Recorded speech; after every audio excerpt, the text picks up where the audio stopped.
Chapter 4 Epilogue. In his already mentioned work, The Christian Message in a Non-Christian World, Clement has drawn attention to the totalitarian way of thinking which is so characteristic of the peoples of Asia and Africa. He describes it as follows. By totalitarian thinking is meant that in an unreflected, spontaneous way, it starts from the conception of the totality of unbroken primeval unity, which comprises and dominates the whole range of reality, nature, and human life with all its distinctions, nuances, and correspondences. This truly scientific and concrete way of thinking has the opposite tendency from the analyzing, isolating way of modern scientific thinking, as this also holds good with regard to the Toba Batak. We are of the opinion that the true insight into the structure of the Tobanese belief in the high God can only be acquired by starting from this totalitarian thinking. Taking this way of thinking as our starting point, we can only look upon the high God as a holy totality, which is cosmos itself, so that everything in the universe bears his impress. However, has this become clear from the preceding pages? We have begun our investigation with an analysis of the myths. It has shown us in the first place that the under, middle, and upper world are comprised in the high God. Moreover, it has become evident that the tree of life, which reaches from the underworld into the upper world, is a symbolic of the high God. As we have said, it represents the high God, which implies that the tree of life is the high God himself. After trying to penetrate into the myths, we have dwelt on some conceptions, which the tondi, the world of the spirits, time and space. It has become clear that everything existing and imaginable participates in the high God. In other words, there is nothing in cosmic reality that is not an aspect of the holy totality, so that all antagonistic realities are not of an absolute but of a relative character. The totality reconciles and unites them. Life and death, good and evil, oneness and multiplicity, day and night, etc., are not isolated independent entities but antagonistic realities presupposing and generating each other. We have seen that the new year originates from the old, life from death, while time can neither exist nor be conceived without space.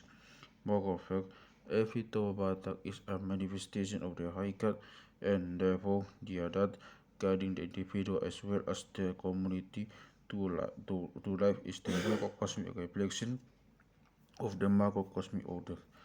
This corresponds with the deeply rooted feeling that man and nature are essentially one, which has become clear in the third chapter.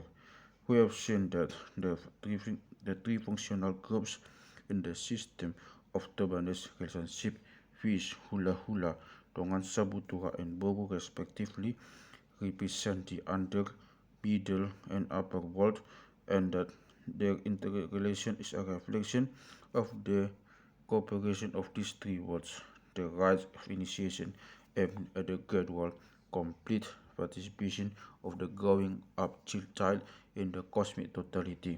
The tree of life manifests itself in the Tobanese villages and houses, since the other is looked upon as the mirror cosmic order whose observance guarantees cosmic harmony and consequently ensures the welfare of the individual as well as of the community. Besides, disasters, strange natural phenomena are considered to be the results of the violation of the adat. In such cases, the Toba Batak take recourse to the rites which will restore the microcosmic and likewise the macrocosmic order. In the cock oracle, with its remarkable requisites, we have seen the universe represented, while in the attendant religious ceremonies the same idea is expressed.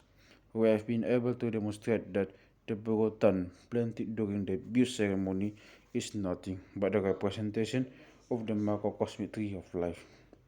The deeply rooted feeling of being part of the cosmos prevents the Toba Batak from considerably detaching himself from nature. Consequently, it is well nigh impossible to draw a dividing line between their magic and their religious ritual ceremonies. This is clearly shown in our description of the dance with the tunggal padoha during the ceremony of the cosmic renewal. In this dance, the Toba Batak want to influence the new year, i.e., the high god, for their own benefit, but it is also evident that they want to take part in the cosmic renewal themselves. This is manifested by the planting of the tunggal padoha on the egg as a dramatization of the revival of the macrocosmic tree from death.